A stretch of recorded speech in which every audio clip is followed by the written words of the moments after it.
Hey guys, Aaron Mac BS detector here. Sorry, I had to charge this mic because I dropped this one in my coffee here, and it literally sounds like. And then I tried to record 15 minutes of me reading our new book that we're going to be doing today, Zionism, a basic reader. And do you think we're going to get any truth out of this? No, we're going to get gaslighting. But I really don't care, okay? So, Zionism, a basic reader, edited by Mordecai S. Chertoff by Herzl Press, New York. And my reading of this is for educational purposes only. It is for commentary and education. Okay? So, don't try to come for me, Zionists. Okay, Herzl Press, New York, 1975, Library of Congress catalog.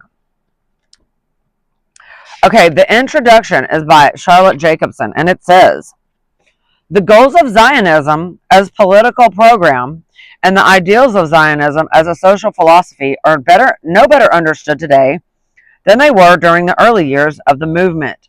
But while Theodore Herzl, the father of, I guess, modern day Zionism, and his predecessors and followers had only ignorance and prejudice to combat, our generation of Zionists must cope with naked hatred. Yeah, because you guys are trying to take over the world and pretend that you are people of a book that you are not. You are white people. You're Eastern European white people, okay? And we're just not falling for this bullshit lie anymore. But nice try. Both Chaim Weizmann and Moshe Sharett appeared before the Ad Hoc Committee on Palestine in October 1947 during hearings on the UN partition plan for Palestine.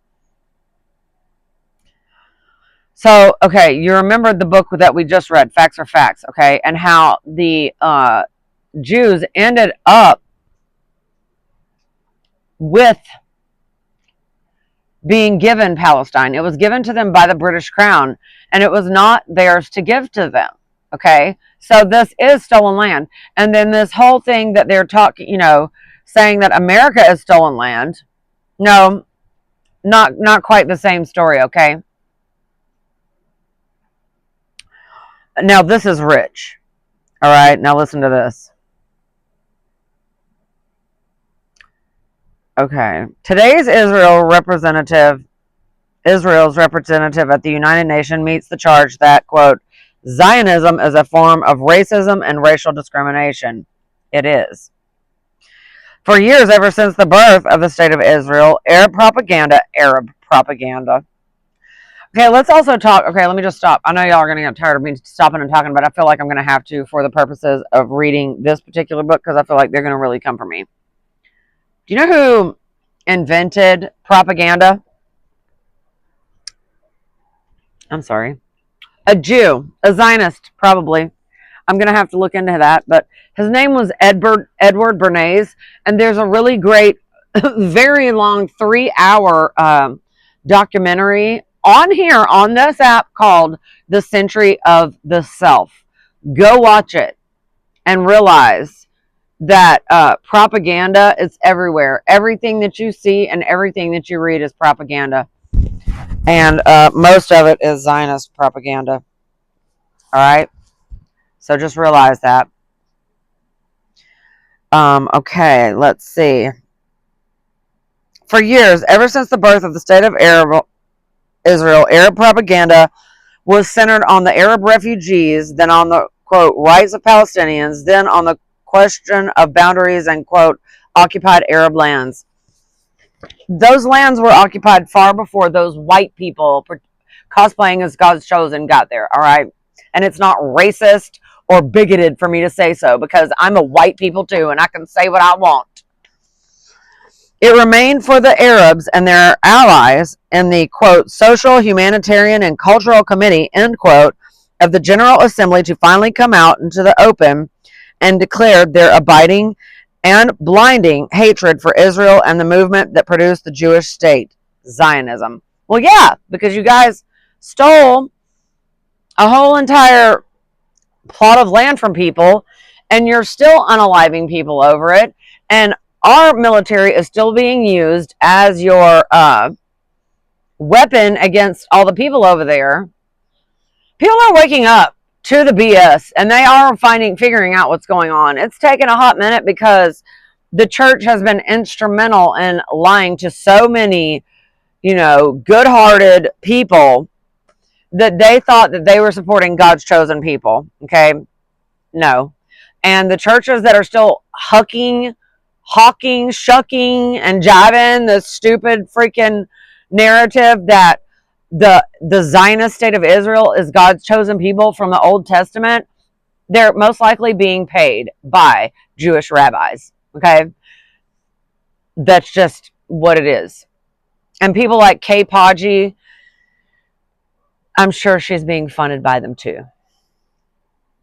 As well as Aaron Abke. Anybody that's going to not point you directly to Jesus as your Lord and Savior and tell you that you have to put yourself back under the law of Moses to be saved, they're full of shit. Don't listen to them.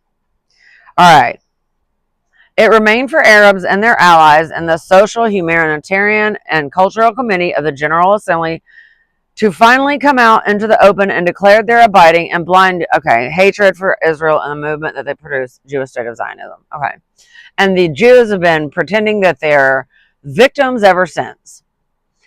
We view it as a tribute to Zionism that the votes against it came by and large from the right and left-wing dictatorships. So there's one thing, I guess, that the left and the right agree on, which they don't agree on any fucking thing.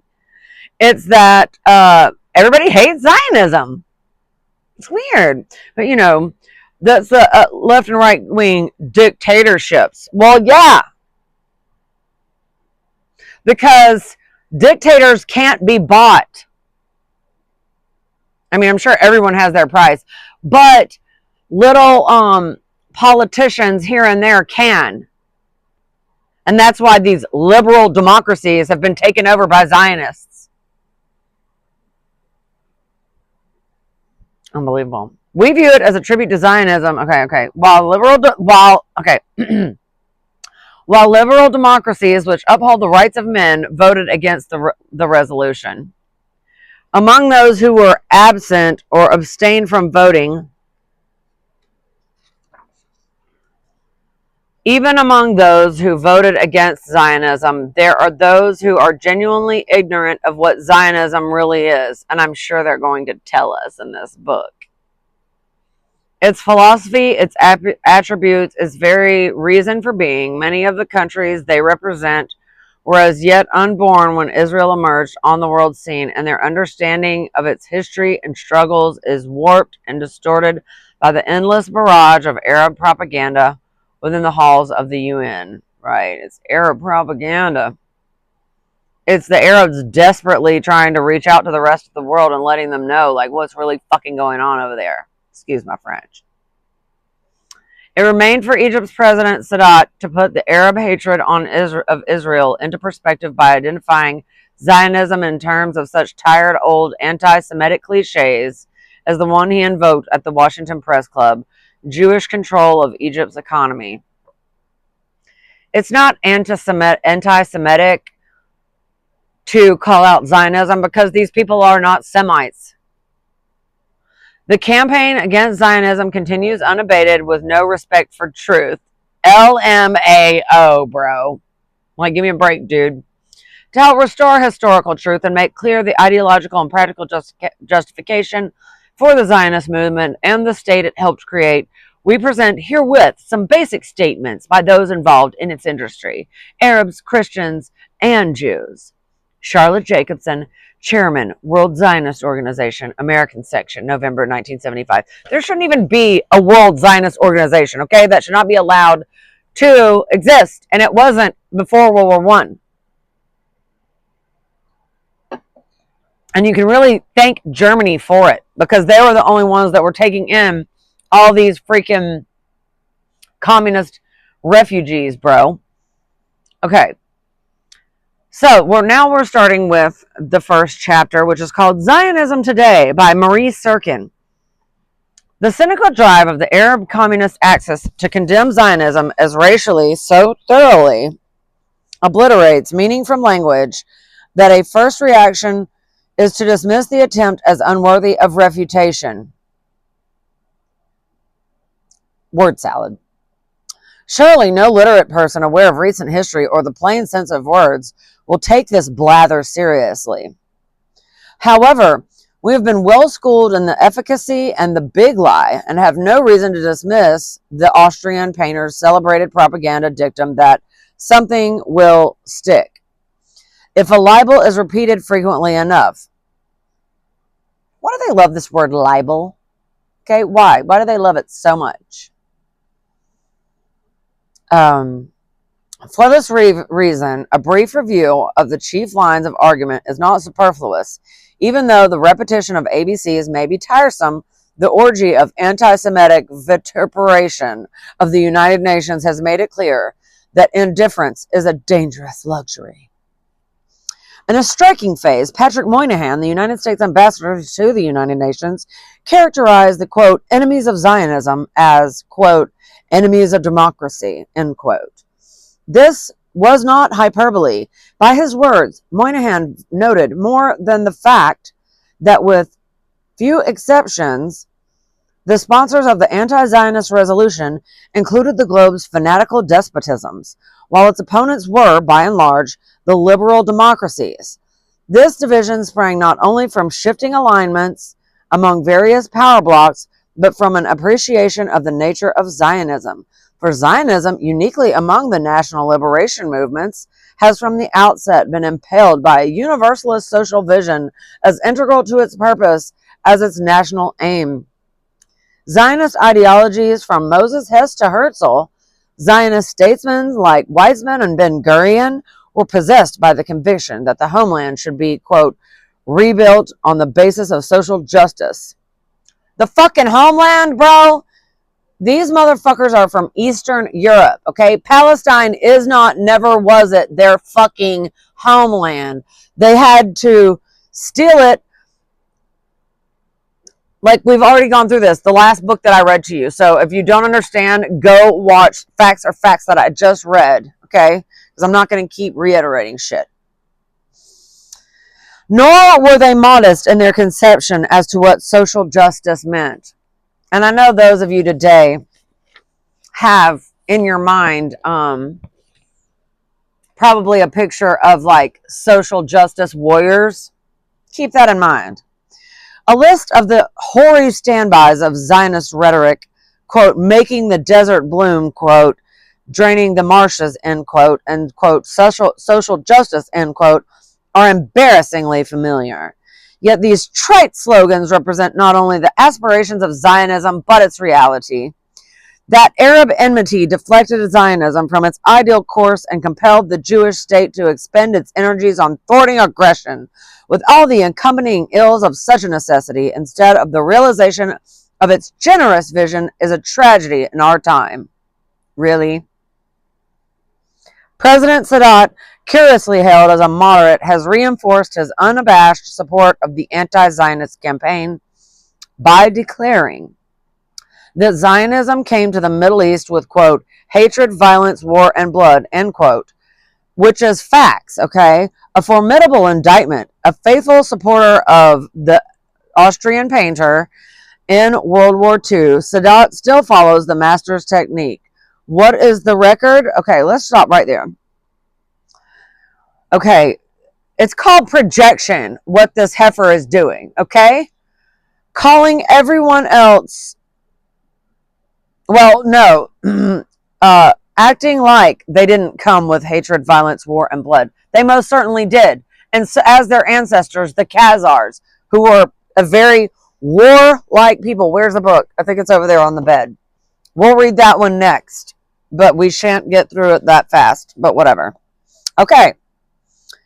What is the record? To begin with, it is a gross error to assert that Herzl and other early Zionist ideologists callously or stupidly ignored the existence of a native population as Arab propagandists like to charge. On the contrary, Herzl drew an extravagant picture of happy Arab-Jewish coexistence in this utopian fantasy. Old new land. That's what commies always do. They paint a utopian fantasy, and then millions of people end up being unalived, okay? Like other Zionist thinkers, he naively presumed that the benefits resulting from the transformation of Palestine's arid wastes through Jewish labor and settlement would ensure Arab friendship and cooperation. This conclusion seemed to him so eminently responsible as to be inevitable. With a romantic's faith in the triumph of good sense and good will, he expected no other outcome. Early Zionism continued to share in his error. Yeah. This confidence was not a patronizing variant of the creed of the white man's burden in the style of 19th century Western imperialism. Take over a country rich in natural resources, put the natives to work, and they will be grateful for the chance to enjoy the blessings of civilization. We know now that like 98, I think, percent of all of the slave ships were owned by Jews. So that's fucking rich. It's really rich.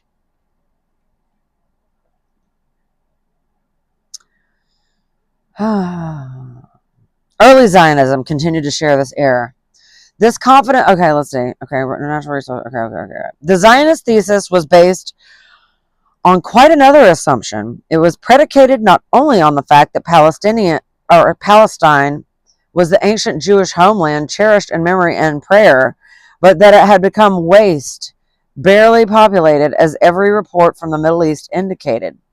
Most crucial in Zionist consideration was that this wasteland constituted neither a former nor present Arab state, but was a Turkish province under the sway of a remote sultan who, together with absentee Arab landlords, exploited the local fellahin, which is rich because when these Jews got over there, there were some very wealthy Palestinians, and they would come to New York, and they would vacation in America, and when they would come back, Jews would have taken over their homes, literally stolen them, and had people outside with guns. So they were basically over there stealing Palestinian literal homes, okay? How would you like it, say, if you went to Miami, for spring break, and you came back and some asshat had taken over your whole house, okay? Your furniture, your clothes, your food, and everything, and had some guy with a gun standing outside preventing you from even coming in and getting your shit. This happened over and over and over and over in Palestine, okay? But that has been scrubbed, and the facts have been removed so that you don't know what really happened. And then these people, these Zionists, pretend to be victims. They're not. They are victimizers.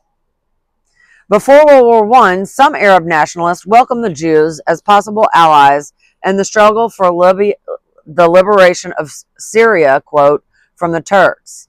In this connection, it should again be noted that, quote, Palestine as a separate geographic or historic entity did not then exist in the vocabulary of Arab nationalism. Oh, no? Really? Go look at any fucking Bible.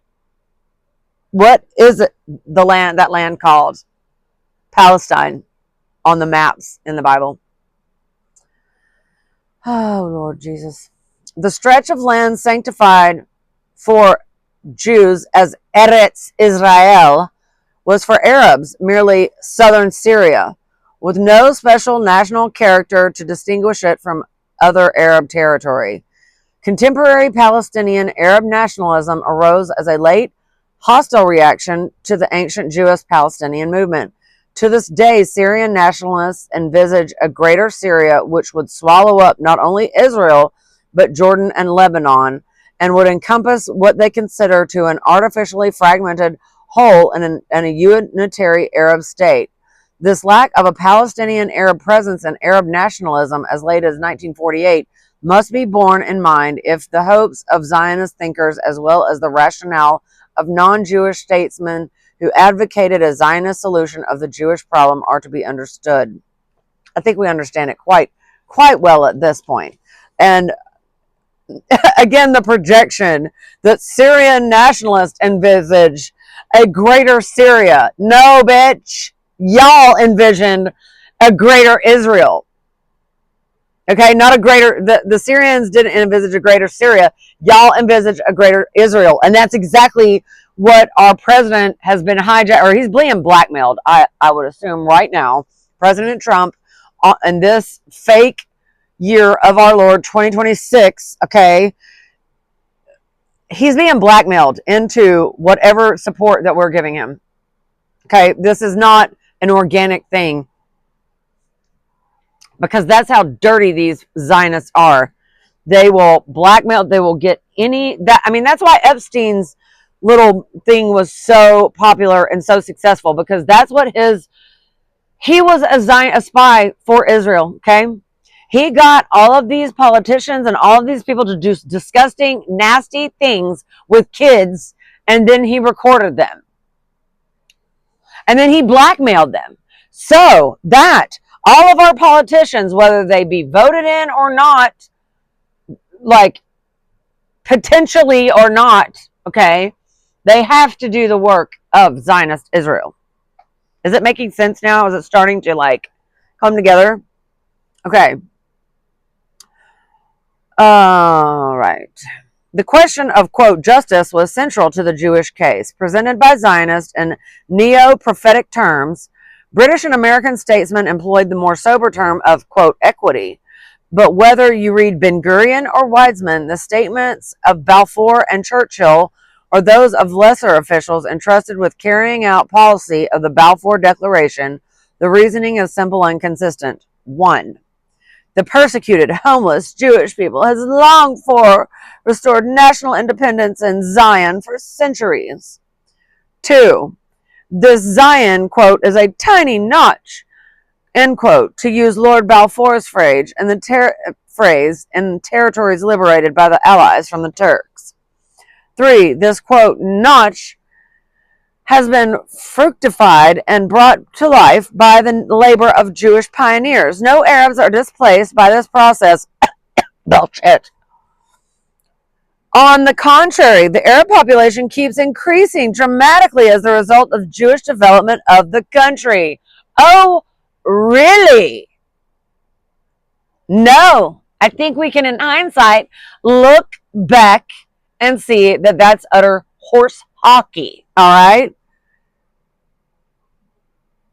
I mean, I'm like just wow. Okay, number 4, Arab nationalism, which has no fixation on Palestine, is being amply satisfied through the establishment of many independent Arab states. Since the Arabs have received 99% of the liberated land and the Jews less than 1% of this, quote, equity, the compromise redresses an immense wrong at little substantive cost to any other group.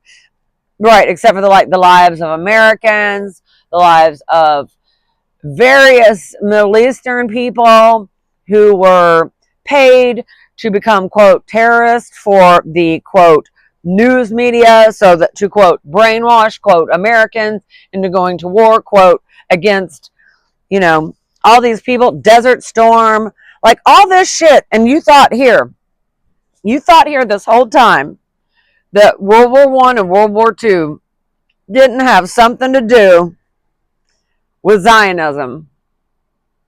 I guess we were all wrong. Admittedly, this logic lacks subtlety. It ignores the dynamic of subsequent events with which we are all too familiar.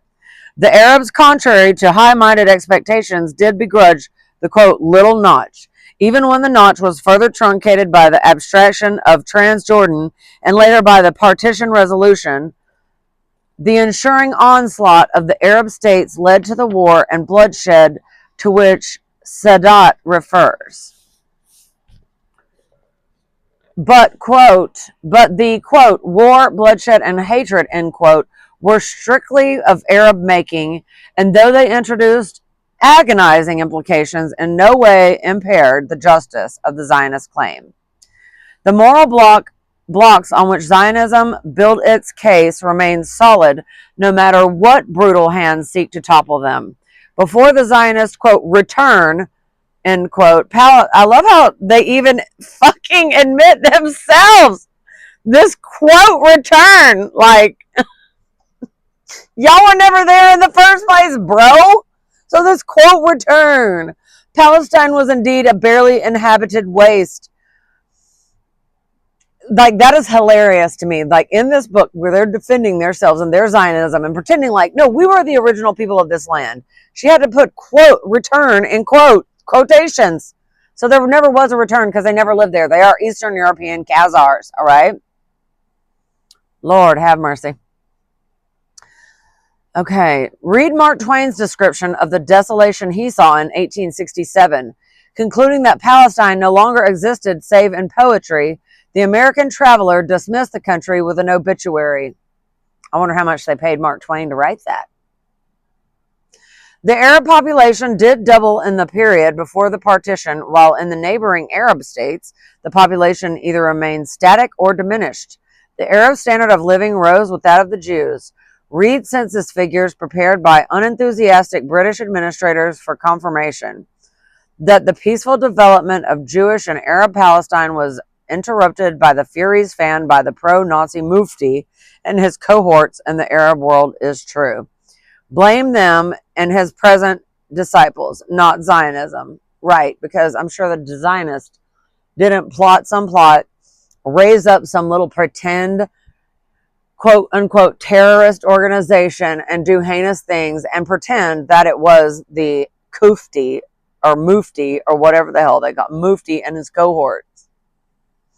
In the 30s, when racist indictment brought fruit in Arab attacks on Jewish farms in kibbutzim, Zionism answered with havlaga, quote unquote, self-restraint, a policy which commanded that attackers should be repelled, but that no actions likely to injure the innocent should be initiated. Dissenters within Jewish Palestine and the Zionist movement protested at this, quote, milksop, end quote, failure to counter terror more forcefully. They were the terrorists the whole time. Like, y'all know the game now, right? I hope you do.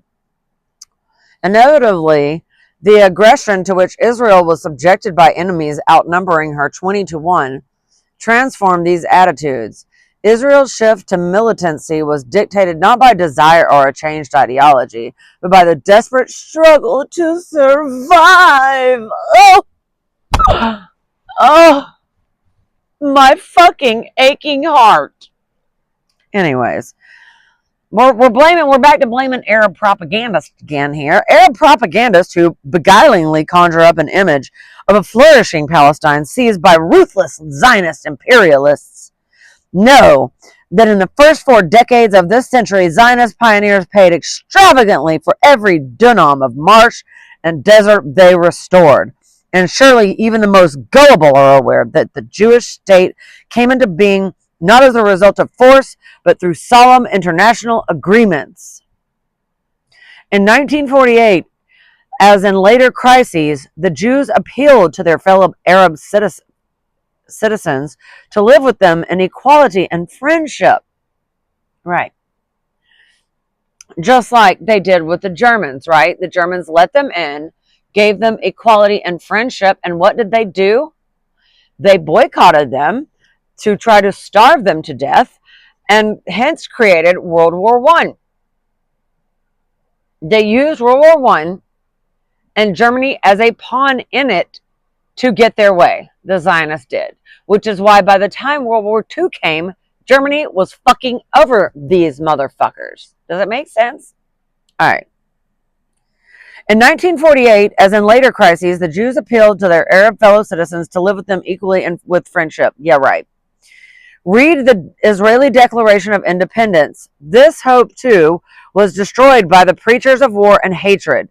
The present occupied territories, as well as the Arab refugee problem, are the direct consequence of Arab invasions successfully repelled by Israel. I call bullshit on that. Recall Prime Minister Eshkol's last-minute plea to the Arab states in June 1967 to keep the peace. The Arabs, sure of victory, chose war. Yeah, probably because they were sick and tired of y'all's shit. Today, Israel struggles with the bitter aftermath of the Arab lust for the, quote, extinction of the Jewish state. Remarkably, even the inescapable pressures of security inherent in this constant, unrelenting effort have not vitally affected the essential character of Zionism. Its egalitarian vision continues to shape the state. It's not egalitarian, it is supremacist in every meaning of the word. Zionism is a supremacist ideology, as well as Judaism is a supremacist religion, okay? And it doesn't have anything to do with the Bible. And if that's what you think, you are sorely mistaken. Despite the tension of warfare, besieged Israel remains a liberal democracy, alone as such in the Middle East. Its Arab citizens enjoy equal rights, and 6 Arabs are members of the Knesset. Even in the wake of sickening outrages, government authorities steadfastly protect all Arabs against the wrath of those who seek vengeance for the massacres of their children. The natural rate of increase of Israeli Arab ranks among the highest in the world. Such is the objective situation that a collection of bloody despotisms and exclusivist Muslim theocracies equate with racism and apartheid. A salient feature of apartheid is the creation of a prosperous society through the exploitation of native labor. The holiest tenet of Zionism in theory and practice has been, quote, self-labor, end quote, an awkward phrase to describe the determination of the Jews to build their land through their own physical labor. In their innocence, the socialist pioneers assumed that the young lives expended on draining the Emek and watering the Negev would give them an unchallengeable moral claim to the soil they restored, a claim even stronger than their deeds of purchase. Of course, Arab critics were not disarmed. Jews religiously determined to be workers were, quote, discriminating against Arabs, end quote.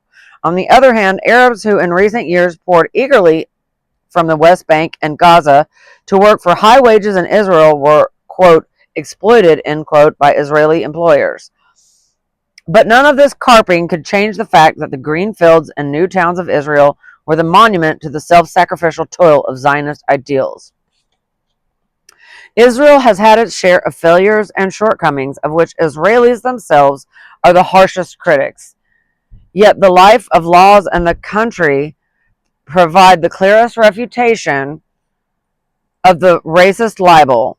This is not racism, okay? You guys are not a race. You are Eastern Europeans. However, one Israeli law comes up regularly for triumphant Arab vilification. Lord. Vilification. Okay, the law of return. States with rigid, restrictive immigration laws charge that the statute which allows every Jew who so wishes to enter Israel as of right is, quote, racist. The law of return was promulgated immediately upon the establishment of Israel to demonstrate to a world that had barred its gates to Jews fleeing from the gas chambers that finally there was one spot on the globe which victims of anti-Semitic persecution could claim as home. Thousands of survivors of the Nazi Holocaust and thousands of Oriental Jews who escaped savage discrimination in the Arab countries entered Israel freely. And this is like their last attempt to take over the fucking world because they had no home base from which to operate, and now they fucking do. Thanks a lot, Britain. Thanks a lot, Rothschilds. Okay. At the same time, though, Jews were granted automatic citizenship. Non-Jews were not precluded from acquisition of citizenship after a period of residence in Israel. Oh no, I kind of call bullshit on that too. The law of return was the natural instrument for fulfilling the purpose of the establishment of Israel, the creation of an independent Jewish state. Notice it doesn't say for fulfilling the prophecy of the Bible. okay, which is what Christians have been told that it is. It's not, dude. That prophecy was fulfilled in the book of Joshua. Anyways, what point had the partition resolution of its intent could be nullified by the easy device of overwhelming the small Jewish area by an uncontrolled Arab influx? Israel came into being the cure to the specific affliction of Jewish national homelessness. No other people was so afflicted. If affirmative action to redress a long-standing inequity has any meaning, the need to foster Jewish immigration into Israel is self-evident.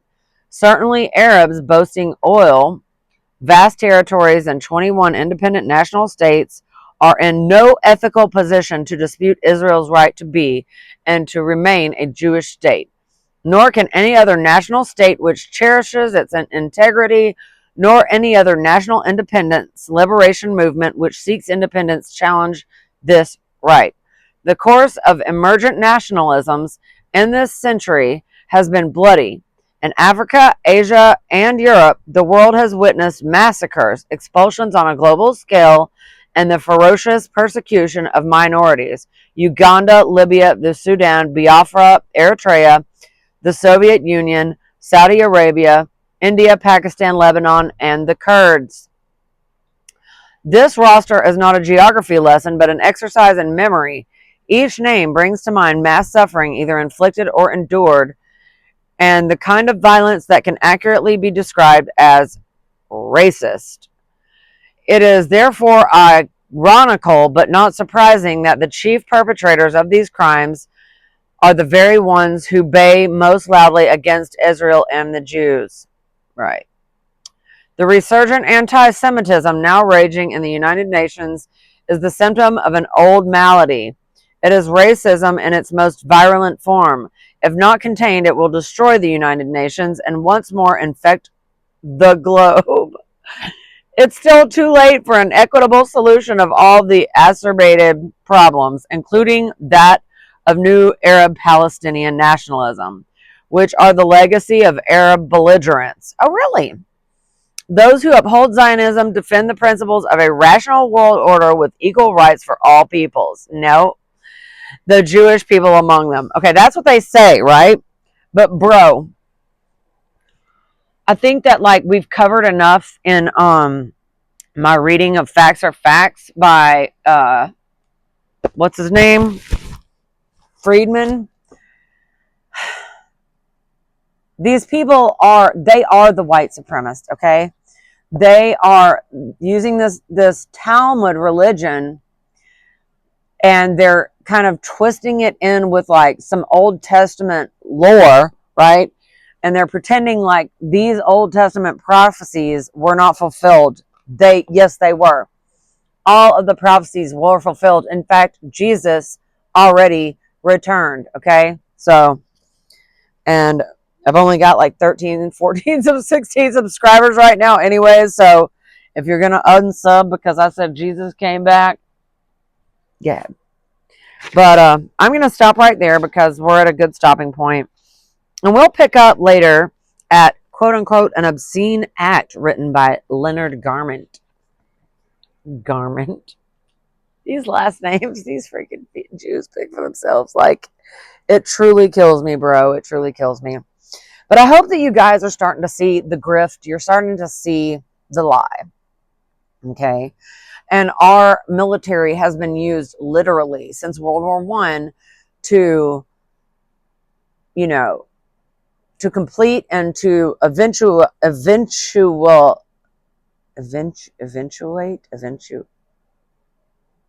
I don't know what the word is, but to bring to fruition basically the aims of the Zionists. I mean, like the world would literally be a much more peaceful place. And I think it probably was when there were God, what did he call it in the book? It was like quotas.